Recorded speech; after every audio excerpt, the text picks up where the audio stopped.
Salut, c'est Trado. Voilà ma vidéo de mise à jour pour l'indice parisien. Bon ben, c'est plié, c'est cuit hein, pour la tasse avec anse. Nous avons une belle confirmation de l'échec de cette figure. Donc on va enlever tout ça pour gagner un petit peu en visibilité. Par contre, c'était bien l'objectif baissier qu'il fallait garder en ligne de mire aujourd'hui. Et la fourchette d'Andrews bleue qui a été tracée hier semble être la figure qui est retenue par le marché. Et nous sommes toujours en ce moment en train de nous rediriger sereinement vers la médiane de la fourchette d'Andrews, ici, qui est l'objectif naturel de la fourchette. Hein. Cet objectif restera d'actualité tant qu'on n'aura pas cassé par le haut la fourchette d'Andrews.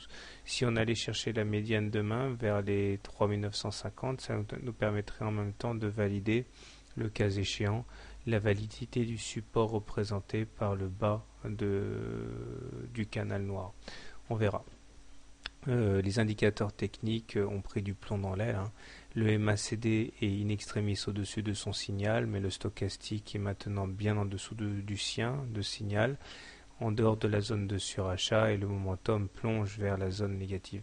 C'est pas bien méchant pour l'instant, mais si on ajoute à ça le fait que nous avons cassé de manière significative la M20 à la baisse, eh bien on se retrouve dans une situation qui n'est plus du tout aussi haussière qu'avant. Alors même si c'est prématuré, un petit détour du côté de l'hebdo simplement pour voir où on se situe. Et là on voit que nous sommes effectivement sur un niveau crucial parce que nous avons rebondi aujourd'hui tout juste sur la moyenne mobile à 20 semaines, là, hein, comme on peut le voir avec la mèche basse. Donc en hebdo tout est encore jouable, mais c'est vrai qu'en journalier on se retrouve dans une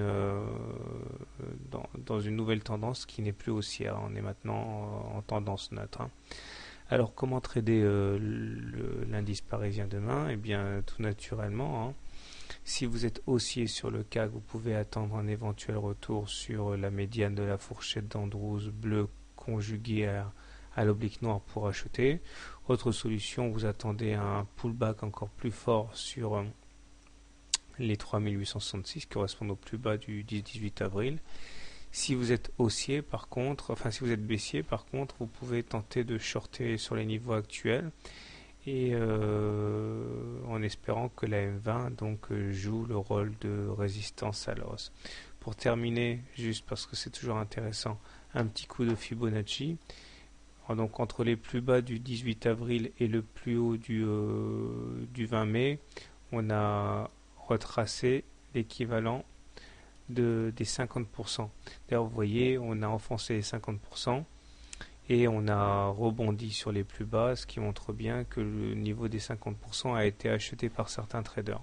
Est-ce que ça suffira à calmer les velléités baissières? À voir, mais toujours est-il que pour l'instant, on peut tout à fait envisager d'arrêter la consolidation sur ces niveaux puisque ça correspond à un niveau assez important de Fibonacci. Voilà. Quant à moi, puisqu'on est en dessous d'une M20 quasiment plate, je considère que la tendance haussière est cassée, mais qu'on n'est pas non plus en tendance baissière. Pour qu'on le soit, il faudrait que la M20 soit clairement décroissante. Donc je vais me contenter d'être un spectateur et de regarder évoluer les cours et puis trader autre chose. Voilà, bonne soirée, bon trade et à demain.